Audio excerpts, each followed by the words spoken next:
ধিঙত যি হ'ল মই পুনৰবাৰ গৰিহণা দিছোঁ। সেই সৰু ছোৱালী অভিভাৱকসকলৰ লগত মই থিয় দিছোঁ। আজি আমি সকলোৱে মৰ্মাহত আৰু ধিঙৰ মানুহবোৰো আজি মই যিমান গম পাইছোঁ সেইজন মানুহৰ জনাজা দিয়াৰ ক্ষেত্ৰত বাধা দিছে। ধিঙৰ মানুহে তেওঁলোকক সামাজিকভাৱে বহিষ্কাৰ কৰিছে। আজি আমি সকলোৱে ইয়াত দায়িত্ব, ইয়াত খালি চৰকাৰৰ কথা নহয়, আপোনালোকে ধিঙৰ মানুহে যে সামাজিকভাৱে তেখেতক বহিষ্কাৰ কৰিছে সেইটো এটা ইংগিত যে আমি নিজৰ মাজত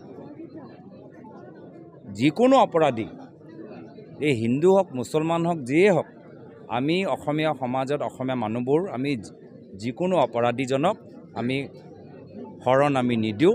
এনেকুৱা এটা সমাজ, আইন মানি লোৱা সমাজ আমি হ'বলৈ বিচাৰোঁ।